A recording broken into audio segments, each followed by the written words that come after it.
ಮೂರನೇ ಹಂತದ ಶುದ್ಧೀಕರಣದ ನೀರು ಕೊಟ್ಟರೆ ತಗೋತೀವಿ, ಎರಡನೇ ಹಂತದ ಶುದ್ಧೀಕರಣದ ನೀರು ನಮ್ಮ ತಾಲೂಕಿಗೆ ಬೇಡ ಅಂತ ಹೇಳಿದಂತಹ ಶಾಸಕರ ನಿಲುವು ಯಾರ ಪರ ಅನ್ನೋದು, ಜನಪರವಾಗಿ ನೀವು ನಿಲುವನ್ನ ನಿಲ್ತೀರಾ, ನಿಮ್ಮ ಆಡಳಿತ ಪಕ್ಷದ ಸರ್ಕಾರದ ಪರವಾಗಿ ತಾವು ಈ ಒಂದು ಕ್ಷೇತ್ರದ ಜನಗಳ ಒಂದು ವಿರುದ್ಧವಾಗಿ ತಾವು ಈ ಯೋಜನೆಯನ್ನ ತಗೋಬತ್ತೀರಾ ಅನ್ನೋದು ಬಹಳ ಮುಖ್ಯವಾದಂತಹ ಪ್ರಶ್ನೆ ಆಗಿರುವಂಥದ್ದು.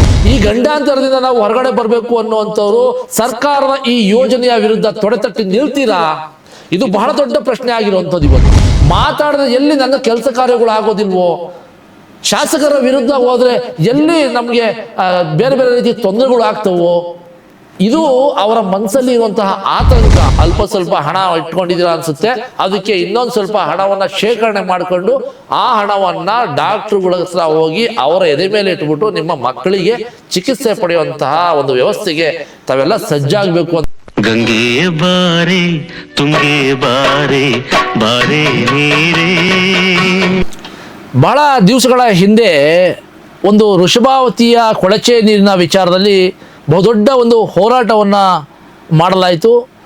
ಈ ವೃಷಭಾವತಿ ಹೆಸರಿನ ಕೊಳಚೆ ನೀರು ನೆಲಮಂಗಲ ವಿಧಾನಸಭಾ ಕ್ಷೇತ್ರಕ್ಕೆ ಬೇಡ, ಈ ನೀರು ತಾಲೂಕಿಗೆ ಬರೋದ್ರಿಂದ ಸಾಕಷ್ಟು ಕಾಯಿಲೆ ಕಸಾಲೆಗಳು ಮನುಷ್ಯನ ದೇಹ ಸೇರ್ತವೆ, ಇಲ್ಲಿನ ಜನಜೀವನ ಅಸ್ತವ್ಯಸ್ತವಾಗುತ್ತೆ, ಇಲ್ಲಿನ ಜನ ಏನಿದ್ದಾರೆ ಬಹಳ ತೊಂದರೆಗೆ ಒಳಗಾಗ್ತಾರೆ, ಹಾಗಾಗಿ ಆ ನೀರು ಬೇಡ ಅನ್ನುವಂತಹ ಒಂದು ದೊಡ್ಡ ಹೋರಾಟವನ್ನು ವೃಷಭಾವತಿ ವಿರೋಧ ಹೋರಾಟ ಸಮಿತಿ ಅಂತ ಒಂದು ಸಂಘವನ್ನು ಕಟ್ಟಿಕೊಂಡು ಬಹಳ ದೊಡ್ಡ ಮಟ್ಟದಲ್ಲಿ ಪಕ್ಷಾತೀತವಾಗಿ ಒಂದು ಹೋರಾಟವನ್ನು ಮಾಡಿದ್ರು.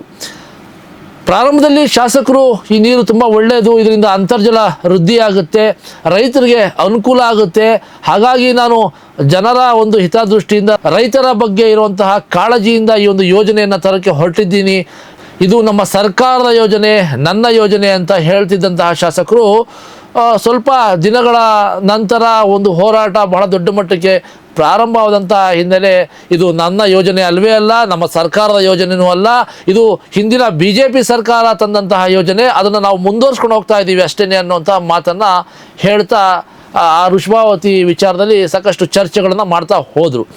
ಆದರೆ ಅದು ಹಂತ ಹಂತವಾಗಿ ಹೋಗ್ತಾ ನಮ್ಮ ವಾಹಿನಿ ಕೂಡ ಏನು ಸ್ಥಳಕ್ಕೆ ಹೋಗಿ ಆ ಸ್ಥಳದ ವಾತಾವರಣ ಏನಿದೆ, ಆ ನೀರಿನ ಬಣ್ಣ ಹೇಗಿದೆ, ನೀರು ಯಾವ ರೀತಿಯಾದಂತಹ ನೀರು ಅನ್ನೋಂತಹ ವಿಚಾರಗಳನ್ನು ಸಾಕಷ್ಟು ಸುದ್ದಿಗಳು ಮಾಡೋದ್ರ ಮುಖಾಂತರ ನೆಲಮಂಗಲ ತಾಲೂಕಿನ ಜನಗಳನ್ನು ಜಾಗೃತಿ ಮಾಡುವಂತಹ ನಿಟ್ಟಿನಲ್ಲಿ ಕೆಲಸ ಮಾಡಿದ್ವಿ. ಆದರೆ ತದನಂತರ ಏನಾಯಿತು, ಆ ನೀರಿನ ವಿಚಾರದಲ್ಲಿ ಸದನದಲ್ಲಿ ಶಾಸಕರು ಧ್ವನಿಯನ್ನು ಎತ್ತುತ್ತಾರೆ. ಏನಂತ ಹೇಳಿದ್ರೆ, ಮೂರನೇ ಹಂತದ ಶುದ್ಧೀಕರಣ ಮಾಡಿಕೊಟ್ರೆ ಮಾತ್ರ ನಾನು ಆ ನೀರನ್ನು ನನ್ನ ತಾಲೂಕಿಗೆ ಬರಮಾಡ್ಕೊಳ್ತೇನೆ, ಇಲ್ಲ ಅಂತ ಹೇಳಿದ್ರೆ ನನಗೆ ಎರಡನೇ ಹಂತದ ಶುದ್ಧೀಕರಣದ ನೀರು ಬೇಡ ಅನ್ನುವಂತಹ ಒಂದು ಮಾತನ್ನು ಸದನದಲ್ಲಿ ಹೇಳ್ತಾರೆ. ಆದರೆ ನಿನ್ನೆ ನಡೆದಂತಹ ಒಂದು ಬಜೆಟ್ನಲ್ಲಿ ಮಾನ್ಯ ಮುಖ್ಯಮಂತ್ರಿಗಳು 650 ಕೋಟಿ ರೂಗಳನ್ನು ದೊಡ್ಡಬಳ್ಳಾಪುರ ಹಾಗೂ ನೆಲಮಂಗಲ ಹಾಗೂ ಮತ್ತು ಕೆಲವು ಜಾಗಗಳಿಗೆ ಆ ಒಂದು ಯೋಜನೆಗೆ ಹಣವನ್ನು ಬಿಡುಗಡೆ ಮಾಡಿದ್ದಾರೆ.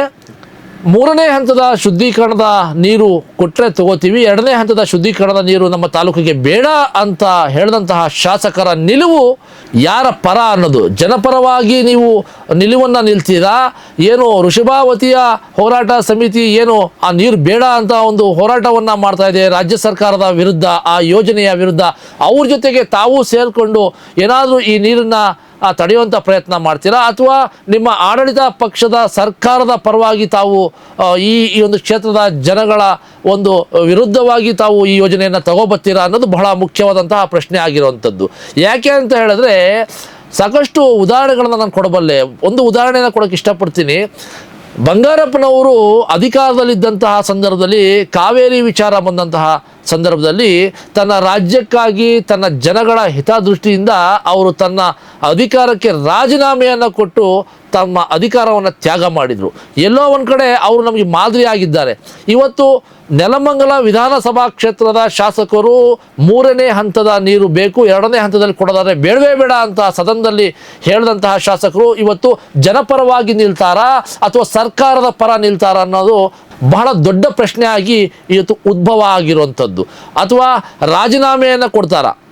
ಸರ್ಕಾರದ ಯೋಜನೆಯ ವಿರುದ್ಧ ಜನಪರ ಕಾಳಜಿ ಇರುವಂತಹ ಸೇವಕರು ಅವರೇ ಹೇಳ್ಕೊತಾ ಇದ್ದಾರೆ, ನಾನು ಶಾಸಕ ಅಲ್ಲ, ನಾನು ಸೇವಕ ಅಂತ ಹೇಳ್ಬಿಟ್ಟು. ಜನಪರ ಯೋಜನೆ ಇಲ್ಲದೇ ಇರುವಂತಹ ಈ ಯೋಜನೆ ಈ ಯೋಜನೆ ಬೇಡ ಅಂತ ತಾಲೂಕಿನಲ್ಲಿ ಜಾತ್ಯತೀತವಾಗಿ ಹೋರಾಟ ಮಾಡ್ತಿರುವಂತಹ ಸಂದರ್ಭದಲ್ಲಿ ನನಗೂ ಸಹ ಏನು ಶಾಸಕನಾಗಿದ್ದೀನಿ, ನನಗೂ ಸಹ ಇದು 3ನೇ ಹಂತದಲ್ಲಿ ಕೊಡೋದಾದರೆ ಕೊಡಿ, 2ನೇ ಹಂತದಾದರೆ ಬೇಡವೇ ಬೇಡ ಅಂತ ಹೇಳಿದಂಥ ಶಾಸಕರ ನಿಲುವು ಇವತ್ತು ಎಲ್ಲಿ ಅನ್ನೋದ್ರ ಸ್ಪಷ್ಟವಾಗಿ ಹೇಳಬೇಕಾಗುತ್ತೆ. ಶಾಸಕರು ಆ ವಿಚಾರವಾಗಿ ಎಲ್ಲೂ ಸಹ ಇದುವರೆಗೂ ಹೇಳಿಕೆಯನ್ನು ಕೊಟ್ಟಿಲ್ಲ. ನಾವು ಸಹ ಮಾಧ್ಯಮದ ಮುಖಾಂತರ ಕೇಳ್ಕೊತಾ ಇದ್ದೀವಿ, ನಿಮ್ಮ ನಿಲುವು ಯಾರ ಪರ, ಸರ್ಕಾರದ ಯೋಜನೆ ಪರನ ಅಥವಾ ತಾಲೂಕಿನ ಜನಗಳ ಪರನ ಅನ್ನೋದು ಒಂದೇ ಒಂದು ಸ್ಪಷ್ಟೀಕರಣ ಕೊಡಬೇಕಾಗುತ್ತೆ.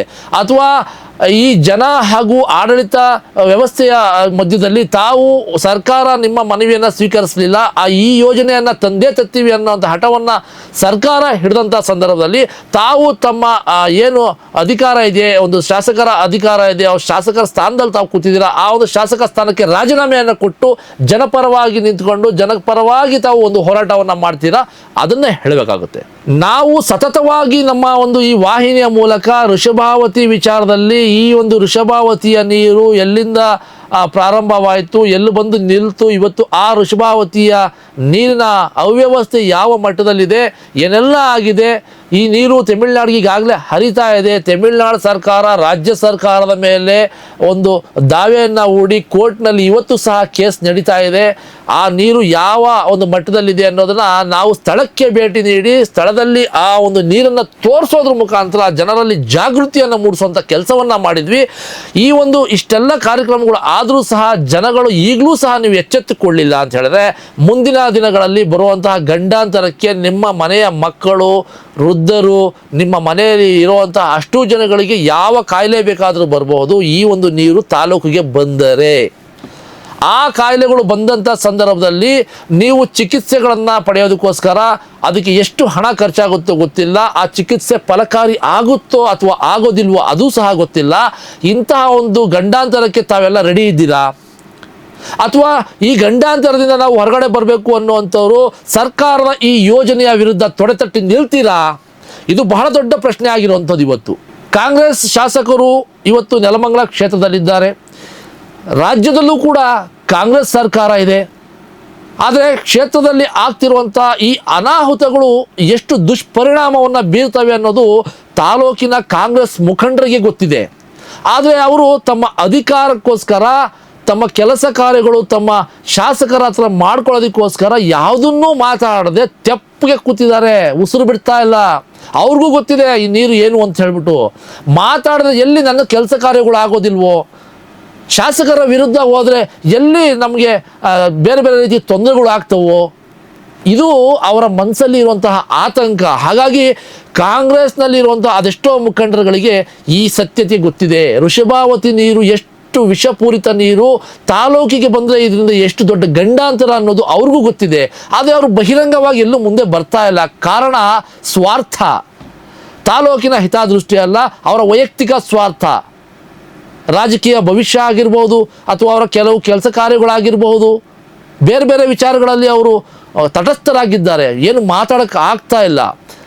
ಈಗಲೂ ಸಹ ಅಂಥ ಏನು ಕಾರ್ಯಕರ್ತರು ಇದ್ದೀರಾ, ಕಾಂಗ್ರೆಸ್ನ ಕಾರ್ಯಕರ್ತರು ಅಥವಾ ಬೇರೆ ಬೇರೆ ಪಕ್ಷದ ಕಾರ್ಯಕರ್ತರು, ಇದು ಒಂದು ಪಕ್ಷದ ಸಮಸ್ಯೆ ಅಲ್ಲ, ಇದು ತಾಲೂಕಿನ ಸಮಸ್ಯೆ. ತಾಲೂಕಿಗೆ ನೀರು ಬರ್ತಾ ಇರೋದು, ಆ ನೀರನ್ನು ನೀವು ಕುಡಿಬೇಕು, JDS ಅವರು ಕುಡಿಬೇಕು, BJP ಅವರು ಕುಡಿಬೇಕು, ಕಾಂಗ್ರೆಸ್ ಅವರು ಕುಡಿಬೇಕು, ಬಹುಜನ ಪಾರ್ಟಿಯವರು ಕುಡಿಬೇಕು, ಎಲ್ಲ ಪಾರ್ಟಿಯವರು. ಎಂಥ ಪಾರ್ಟಿಯವರು ಅಂತ ನೀರು ಯಾರಿಗೂ ಅವಶ್ಯಕತೆ ಇಲ್ಲ, ನೀರು ಎಲ್ರಿಗೂ ಅವಶ್ಯಕತೆ ಇದೆ.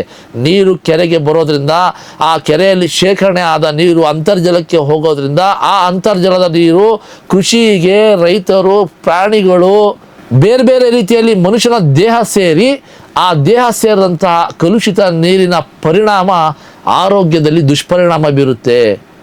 ಇವತ್ತು ನೆಲಮಂಗಲದಲ್ಲಿ ಯಾವುದೇ ರೀತಿಯಾದ ನೀರಿನ ಅಭಾವ ಇಲ್ಲ. ಯಾರು ಕೇಳಿದ್ದಾರೆ? ಸರ್ಕಾರಕ್ಕೆ ಯಾರು ಮನವಿ ಮಾಡಿದ್ದೀರಾ? ನಮಗೆ ನೀರಿನ ಅಭಾವ ಇದೆ, ಇಲ್ಲಿ ನೀರಿನ ಸಮಸ್ಯೆ ಇದೆ, ಅಂತರ್ಜಲ ನಮಗೆ ಕುಸಿದೋಗಿದೆ, ನಮಗೆ ನೀರು ಸಿಗ್ತಾ ಇಲ್ಲ, ಹಾಗಾಗಿ ನಮಗೆ ನೀರಿನ ವ್ಯವಸ್ಥೆ ಕಲ್ಪಿಸ್ಕೊಡಿ ಅಂತ ಯಾರಾದರೂ ತಾಲೂಕಿನ ಜನ ಅರ್ಜಿಯನ್ನು ಹಾಕಿದ್ರಾ? ಸರ್ಕಾರಕ್ಕೆ ಒತ್ತಾಯವನ್ನು ಮಾಡಿದ್ರಾ? ಇಲ್ವಲ್ಲ. ಹೌದು, ಸ್ಥಳೀಯ ಶಾಸಕರು ಹೇಳೋ ಪ್ರಕಾರ ಈ ಒಂದು ಪ್ರಸ್ತಾವನೆಯನ್ನು ಹಿಂದಿನ ಶಾಸಕರು ಹೇಳಿದರು. JDSನ ಡಾಕ್ಟರ್ ಕೆ ಶ್ರೀನಿವಾಸ ಮೂರ್ತಿ ಅವರು ಪ್ರಸ್ತಾವನೆ ಮಾಡಿದರು. ಅವ್ರು ಮಾಡಿದಂತಹ ಪ್ರಸ್ತಾವನೆ ಇವತ್ತು ಅದು ಅನುಮೋದನೆ ಆಗಿ ಅಂಗೀಕಾರ ಆಗಿ ಇವತ್ತು ನಾವು ಅದನ್ನು ಚಾಲನೆ ಮಾಡಿಕೊಂಡು ಅವ್ರ್ಯಾರೋ ತಪ್ಪು ಮಾಡಿದ್ರು ಅಂತ ಹೇಳಿಬಿಟ್ಟು ನೀವು ಬುದ್ಧಿವಂತರು, ನೀವು ಯಾಕೆ ತಪ್ಪು ಮಾಡೋವಂಥ ಕೆಲಸ ಮಾಡ್ತಾ ಇದ್ದೀರಾ? ನಿಮ್ಮ ಜಾಗದಲ್ಲಿ ಡಾಕ್ಟರ್ ಕೆ ಶ್ರೀನಿವಾಸ ಮೂರ್ತಿ ಅವರು ಇದ್ದಿದ್ರು ಕೂಡ ನಾವು ಇದೇ ಪ್ರಶ್ನೆಯನ್ನು ಮಾಡ್ತಿದ್ವಿ, ನಾವು ಇದೇ ವಿರೋಧವನ್ನು ಸಹ ಮಾಡ್ತಾ ಇದ್ವಿ. ನಮಗೆ ಇಲ್ಲಿ ಯಾರು ಶಾಸಕರು ಯಾರು ಆಡಳಿತಶಾಹಿಗಳು ಅನ್ನೋದು ಮುಖ್ಯ ಅಲ್ಲ, ಜನಗಳ ಹಿತ ಮುಖ್ಯ. ಈ ತಾಲೂಕಿನಲ್ಲಿ ನಾವು ಸಹ ಬದುಕ್ತಾ ಇದ್ದೀವಿ, ನಾವು ಸಹ ನೀರನ್ನು ಬಳಸ್ತಾ ಇದ್ದೀವಿ. ನಮ್ಮ ಆರೋಗ್ಯ, ನಮ್ಮ ಮಕ್ಕಳ ಆರೋಗ್ಯ, ನಮ್ಮ ಮಕ್ಕಳ ಭವಿಷ್ಯದ ಬಗ್ಗೆ ನಮಗೆ ಚಿಂತೆ ಇರೋದ್ರಿಂದ ಇವತ್ತು ನಾವು ಮಾತಾಡ್ತಾ ಇದ್ದೀವಿ, ಒಂದು ಹೋರಾಟವನ್ನು ಸಹ ಮಾಡ್ತಾ ಇದ್ದೀವಿ.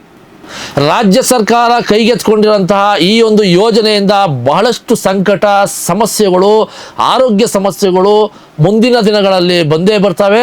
ಹಾಗಾಗಿ ನೆಲಮಂಗಲ ತಾಲೂಕಿನ ಜನಗಳಲ್ಲಿ ನಾವು ಒಂದು ಮನವಿಯನ್ನು ಮಾಡ್ತಾ ಇದ್ದೀವಿ. ಈ ಯೋಜನೆಯ ವಿರುದ್ಧವಾಗಿ ಯಾರೆಲ್ಲ ವಿರೋಧವನ್ನು ಮಾಡ್ತಾ ಇದ್ದೀರಾ, ಬೀದಿಗಿಳಿದು ಒಂದು ದೊಡ್ಡ ಮಟ್ಟದ ಹೋರಾಟವನ್ನು ಮಾಡಿ ಸರ್ಕಾರದ ಗಮನವನ್ನು ಸೆಳೆದು ಈ ಯೋಜನೆಯನ್ನು ತಡೆಯುವಂಥ ಪ್ರಯತ್ನ ಮಾಡಿದಾಗ ಮಾತ್ರ ತಾಲೂಕಿನಲ್ಲಿ ಎಲ್ಲರೂ ಸಹ ಶಾಂತಿಯಿಂದ, ನೆಮ್ಮದಿಯಿಂದ, ಆರೋಗ್ಯದಿಂದ ಬದುಕಲು ಸಾಧ್ಯ. ಇಲ್ಲ ಅಂತ ಹೇಳಿದ್ರೆ ಅಲ್ಪ ಸ್ವಲ್ಪ ಹಣ ಇಟ್ಕೊಂಡಿದ್ದೀರಾ ಅನಿಸುತ್ತೆ, ಅದಕ್ಕೆ ಇನ್ನೊಂದು ಸ್ವಲ್ಪ ಹಣವನ್ನು ಶೇಖರಣೆ ಮಾಡಿಕೊಂಡು ಆ ಹಣವನ್ನು ಡಾಕ್ಟ್ರುಗಳ ಹತ್ರ ಹೋಗಿ ಅವರ ಎದೆ ಮೇಲೆ ಇಟ್ಬಿಟ್ಟು ನಿಮ್ಮ ಮಕ್ಕಳಿಗೆ ಚಿಕಿತ್ಸೆ ಪಡೆಯುವಂತಹ ಒಂದು ವ್ಯವಸ್ಥೆಗೆ ತಾವೆಲ್ಲ ಸಜ್ಜಾಗಬೇಕು ಅಂತ ಹೇಳ್ತಾ ಈ ಒಂದು ಕಾರ್ಯಕ್ರಮವನ್ನು ಮುಕ್ತಾಯ ಮಾಡ್ತಾ ಇದ್ದೀನಿ. ನಮಸ್ಕಾರ.